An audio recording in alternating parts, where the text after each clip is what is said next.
Il fait lourd parce qu'il fait 40 degrés dehors. À moins d'habiter, je reviens avec une clim et un petit volume. On ne peut pas y échapper. Climatiser de toute façon sur une surface comme ça. Non, c'était pas viable.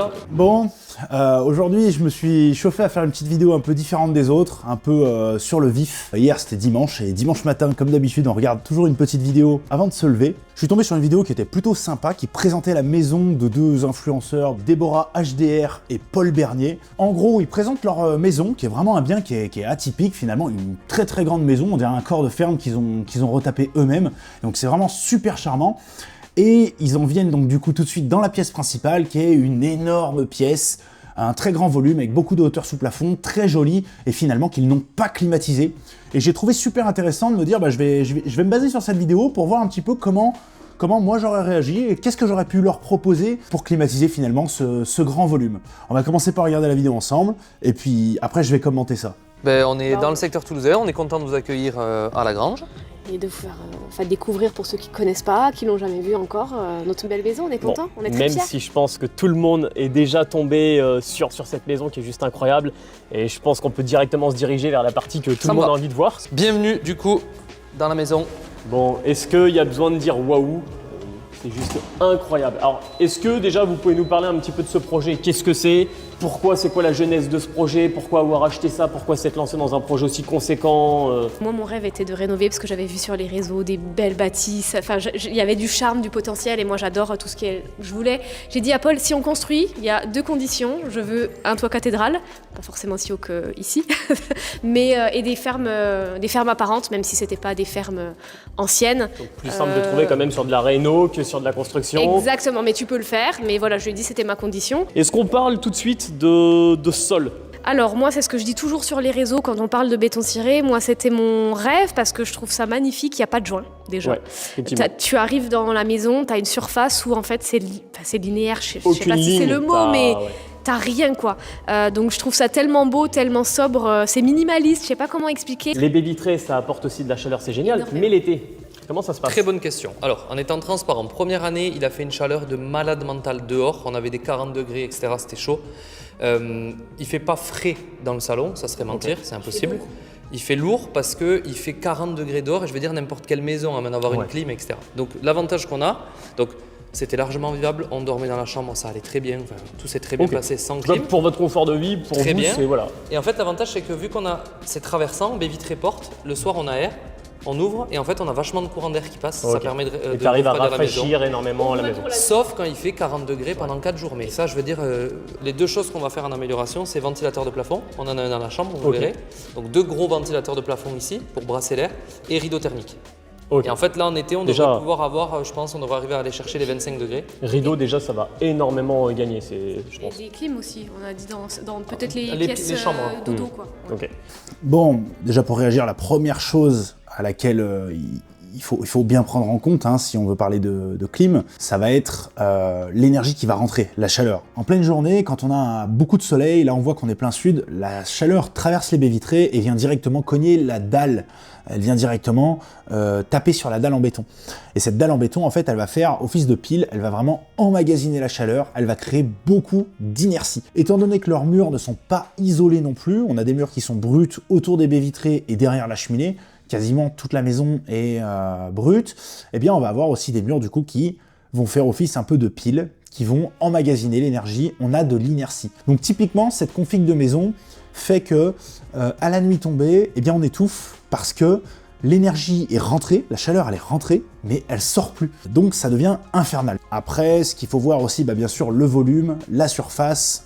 On est sur une grande pièce qui doit faire, à vue d'œil, je dirais une centaine de mètres carrés, sur au moins 6 mètres sous plafond, donc on a du volume, on a facile entre 500 et 800 mètres cubes à rafraîchir. Donc c'est vrai que c'est assez important. Donc on a un phénomène d'inertie sur ce grand volume-là, c'est-à-dire d'accumulation de chaleur. On a un phénomène d'inertie sur la dalle en béton et sur les murs en pierre. Et après, vu qu'on a de la hauteur sous plafond, on va avoir un phénomène de stratification. Enfin, tout simplement, en fait, c'est la chaleur qui s'empile en couches.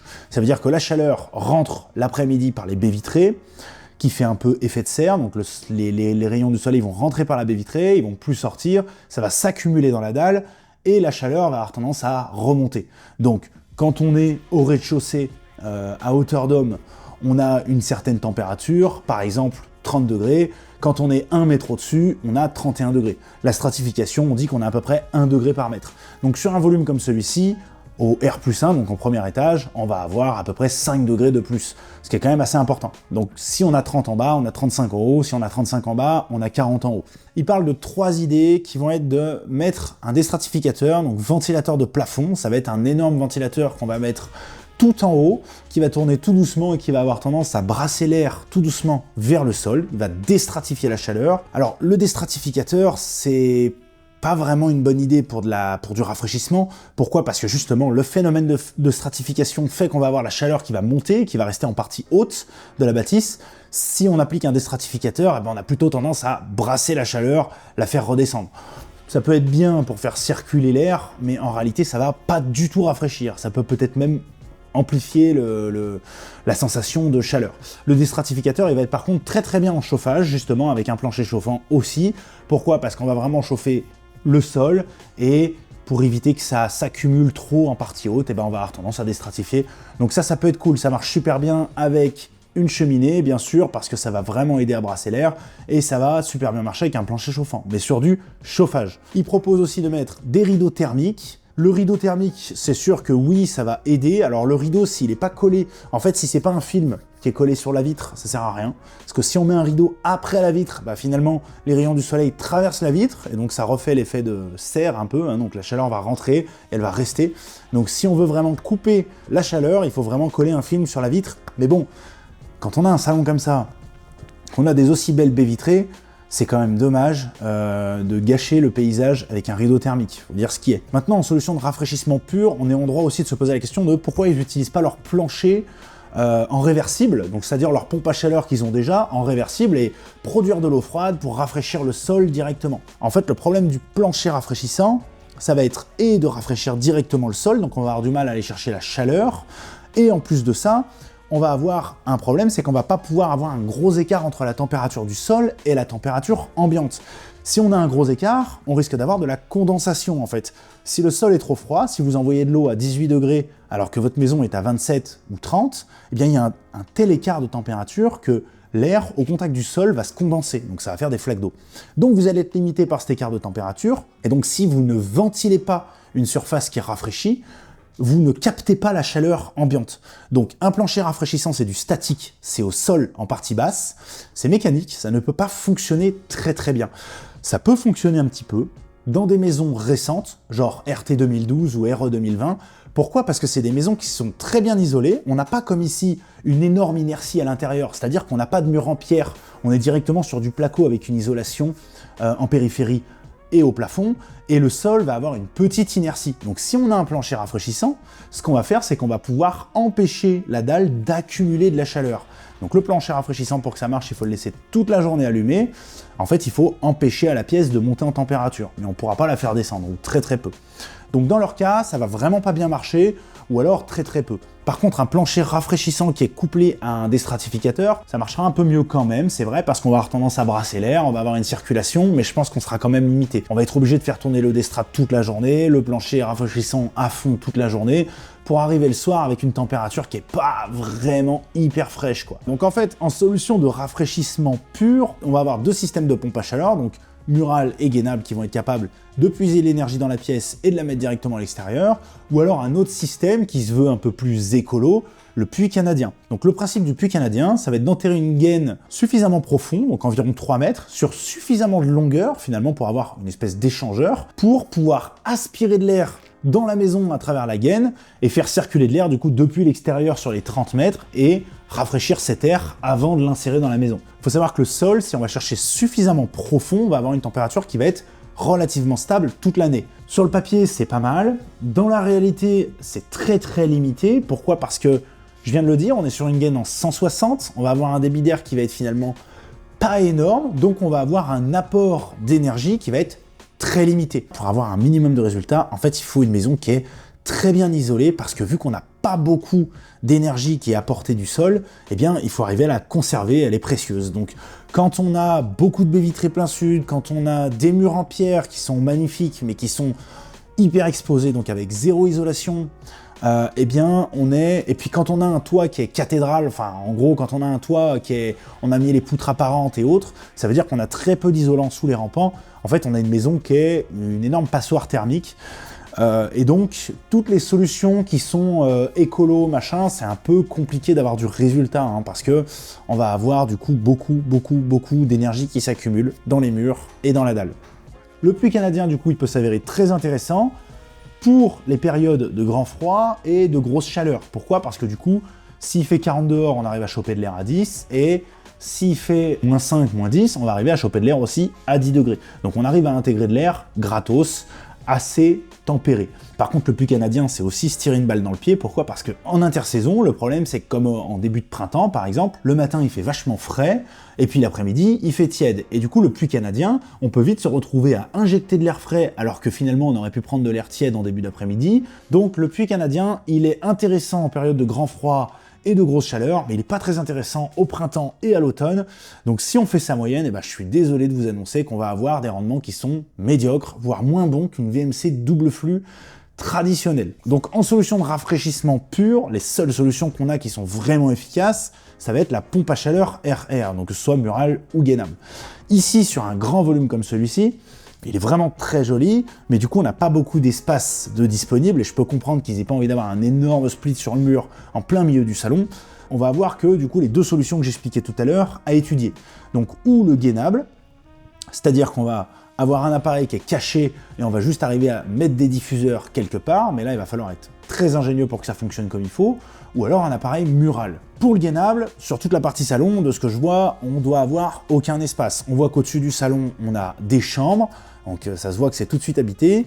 En dessous du salon, pareil, on doit avoir des chambres, donc on n'a aucun endroit pour mettre le gainable. L'endroit qui paraît le plus propice pour mettre le gainable, on voit qu'au-dessus de la cuisine, finalement, ils ont plaqué à plat, donc il doit y avoir un espace qui est un peu mort. On aurait pu intégrer le gainable directement et faire, par exemple, l'aspiration à droite, là, à côté de la petite porte arrondie, et faire un soufflage au plus près vers les fenêtres. Je pense que c'est la solution esthétique qui leur aurait le plus plu si je leur avais proposé ça, mais il faut être réaliste, ça aurait pas été parfait en termes de diffusion d'air. Pourquoi? Parce que on va aspirer l'air et souffler que d'un seul côté de la pièce. Donc la distribution de l'air, elle aurait pas été parfaite. Néanmoins, on aurait pu mettre un gainable d'à peu près 10 000 watts, donc quelque chose de vraiment costaud, qui va quand même finalement amener beaucoup de fraîcheur au volume.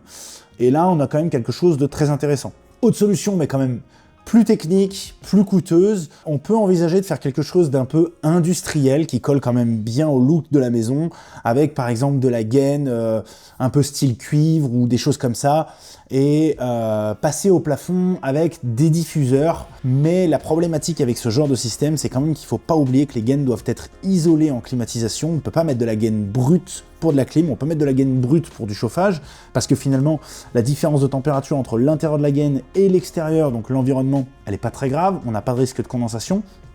Mais par contre, en climatisation, si j'envoie de l'air très froid dans une gaine, genre 10 degrés, la température de l'air en clim, eh bien, on va avoir un choc thermique et on va avoir de la condensation qui va se mettre sur la gaine. Donc, il faut passer des gaines isolées. Donc, ça aurait pu être très sympa, mais c'est quand même une mise en œuvre qui commence à chiffrer.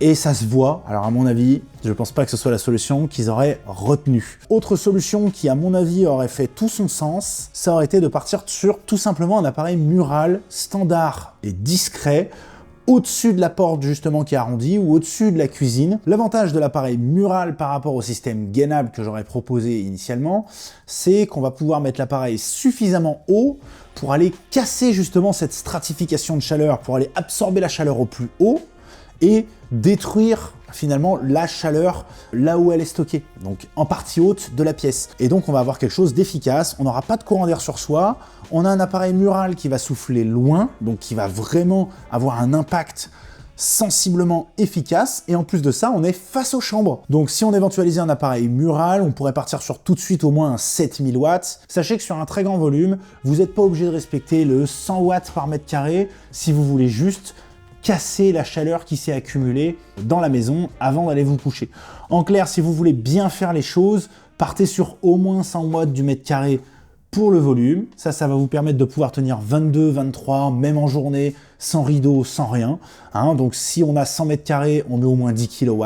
Par contre, comme ici, si on a à peu près 100 mètres carrés et qu'on a 6 mètres sous plafond, on est plus ou moins au double quand même. Donc si on respecte cette loi-là, toute simple, on va dire, on va être à peu près sûr de pouvoir casser la chaleur et de l'empêcher de s'emmagasiner. Par contre, si vous n'avez pas forcément envie de tenir 22, 23 toute la journée et que vous n'avez pas vocation à dormir avec 21 degrés la nuit, vous voulez juste casser cette chaleur finalement de la canicule, hein, cette chaleur qui est insoutenable, vous n'êtes pas obligé d'aller là-dessus. Sachez que sur une grande pièce, 70, 100 mètres carrés, même si vous mettez 5000 watts, vous allez avoir du résultat déjà. Là, on le fait tourner quelques heures avant d'aller se coucher et on a quelque chose d'efficace. Pour la puissance, hein, j'en reviens, ce ne sera pas 2000 € non plus, mais je pense qu'on peut faire une installation pour 4 ou 5000 € qui va vraiment avoir du sens, même sur une grosse maison comme ça, ils vont avoir du ressenti. Ensuite, si vous voulez aussi casser un peu la chaleur avant d'aller vous coucher sans forcément mettre la clim, eh bien l'idée c'est d'aérer, mais d'aérer de en bas vers en haut. On a la chaleur qui va du coup s'accumuler en partie haute, donc on va avoir des températures qui vont être plus hautes dans les chambres et des températures qui vont être un peu plus basses en bas. On ouvre une baie vitrée en bas, on ouvre une porte-fenêtre, et on ouvre une fenêtre de chambre en haut ou un Velux et on va faire circuler naturellement l'air de la partie la plus fraîche vers la partie la plus chaude. Vu que les pièces les plus chaudes vont avoir tendance à monter un petit peu en pression, on va avoir ce courant d'air qui va circuler naturellement. Donc ça c'est une petite astuce qui va vous permettre de rafraîchir un peu mieux le logement. Ça fait pas de miracle, ça va avoir tendance à très bien marcher avec les maisons récentes parce que comme je le disais, on a moins d'inertie, on a des murs qui sont bien isolés, donc une enveloppe qui est propre, qui va être tout de suite isolé, donc on n'a pas beaucoup d'énergie qui est emmagasinée.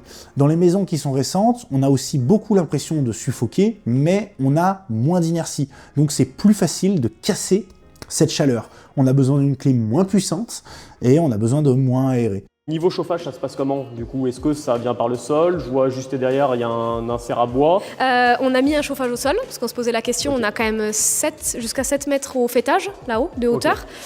Donc on se disait comment on peut chauffer ça de façon homogène pour pas qu'on ait froid en bas, que la chaleur monte trop, etc. Complètement. Et donc du coup, nous, on nous a dit chauffage au sol, et quand j'ai échangé aussi avec 2-3 personnes que je suivais sur les réseaux, toi t'as quoi, etc. J'avais échangé même avec une fille qui habitait, enfin elle habite toujours, en Haute-Savoie. Haute-Savoie, il fait très froid l'hiver, et du coup elle me disait chauffage au sol, c'est nickel.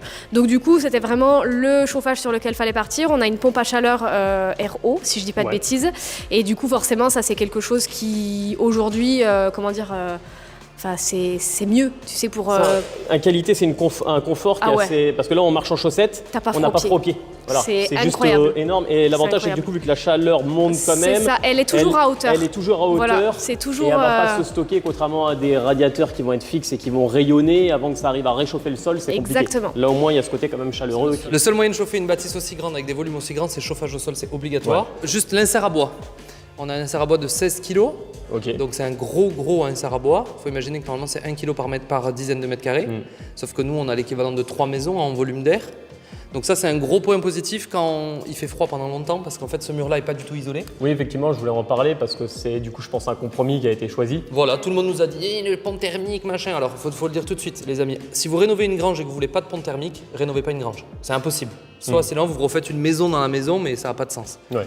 Donc une boîte dans une boîte. Donc on a mis ça en plus pour alors odeur incroyable le bois, le look, et en fait quand il fait très froid pendant longtemps et que c'est humide et qu'il pleut, c'est une chaleur différente en plus, voilà, le bois. Exactement. Et effectivement, ça, et puis ce côté flamme, c'est super sympa. Tu es là avec tes potes, tu mets une petite bûche. On envoie de la bûche à fond, par exemple, si on a fait le nouvel an ici ou quoi, on arrive à avoir 24 à l'intérieur, tu vois. Quand il fait moins de 5 dehors, donc je vais te dire. Non, mais là, enfin, de toute façon, on le voit, je pense, à vos tenues. Moi, j'ai la doudoune, mais en vrai, il fait chaud là. Il fait très chaud. Parce qu'on a des baies vitrées.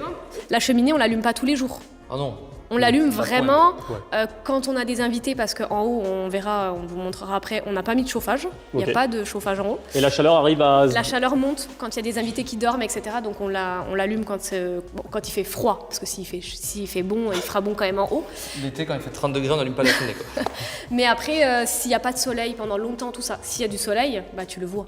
Bon, donc je reviens aussi sur la solution de chauffage qu'ils ont, donc une pompe à chaleur, donc plancher chauffant, ce qui est bien entendu le plus logique sur de la réno qui est vraiment quali, sur du bâtiment neuf, sur des pièces qui sont vraiment jolies comme ça, parce qu'on va avoir une température qui est très bien distribuée, on va avoir finalement un énorme échangeur sur toute la maison, finalement des tuyaux qui passent dans le sol sur toute la maison, et donc on n'a pas besoin de faire de l'eau très très chaude pour avoir du ressenti de chaleur et on va avoir un sol qui va nous rayonner de la chaleur. Donc même si la bâtisse est mal isolée, comme on le voit, eh bien finalement on va avoir quand même une maison qui est bien chauffée, même avec peu de puissance. Il faut savoir qu'entre la pompe à chaleur RO et la pompe à chaleur RR, on va avoir des rendements qui sont sur le papier similaires, mais finalement on va avoir une grosse disparité sur la consommation. Une pompe à chaleur RO qui est appliquée en plancher chauffant, donc en basse température, mais vraiment basse température, c'est-à-dire 25-35 en température d'eau, on va avoir des consommations qui sont très bien maîtrisée et une puissance qui va être très bonne même quand il fait très froid. Par contre, une pompe à chaleur RO avec des radiateurs, que ce soit acier ou fonte, même des radiateurs basse température, on va avoir une consommation qui est quand même moins bien maîtrisée. À l'inverse, la clim réversible, elle a un très bon rendement, mais du fait qu'elle chauffe l'air, eh bien, on va avoir finalement une énergie qui est un peu moins bien répartie forcément que le plancher chauffant et qui est un peu moins bien conservée. On commence par chauffer l'air et on laisse le temps travailler pour avoir de l'inertie sur les murs et le sol et autres. Alors que notre pompe à chaleur RO, elle va chauffer directement le sol et donc on va avoir moins de DPR. Donc ça, c'est vrai que c'est important à prendre en compte. Donc sur l'Art Bâtisse, ils ont eu vraiment raison de mettre un plancher chauffant. Très très bonne idée. Et la cheminée pour le charme, il n'y a rien à dire. Et surtout pour un très gros volume comme ça, et une maison qui est aussi mal isolée, la bûche, c'est vraiment très très important. Ça match super bien. Bon, bah écoutez, ça a été un plaisir de regarder une maison qui n'est pas la mienne, et puis de voir un salon qui est si beau que j'avais envie d'emménager dedans. Eh bien, en tout cas, j'espère que j'ai apporté pas mal de réponses à vos questions. Et puis, comme d'habitude, bah, moi, j'en profite pour me présenter. Je suis Théophile Nouvian, le gérant de la société Solufroid. Donc, en fait, c'est une entreprise de climatisation. On est spécialiste de la marque Daikin. On a 3 agences en Rhône-Alpes. On en a une proche de la Suisse, à Gex. On en a une à Dardilly, proche de Lyon. Et on en a une à Bly, donc dans le parc industriel de la Plaine de l'Ain. Voilà, nous, on est spécialiste de la climatisation réversible, de la pompe à chaleur. On fait aussi du panneau photovoltaïque parce que ça se couple super bien avec ce type d'application. D'ailleurs, j'en ai pas parlé, mais là, 2 petits panneaux photovoltaïques avec la clim réversible, ah bah, c'est un bonheur. On paye pas l'électricité pour la clim, on a de l'eau chaude gratos, on n'est pas obligé de mettre des batteries physiques ou virtuelles, on n'est pas... Enfin voilà, il y a plein de solutions qui existent pour avoir de la clim gratos finalement. Enfin bref, j'en parlerai dans une autre vidéo d'ailleurs. Écoutez, j'espère que cette vidéo vous a fait plaisir, j'espère qu'elle vous a donné des idées pour chez vous. Puis si vous avez des questions, un projet ou autre, eh ben, n'hésitez pas à me contacter. Et bah ciao!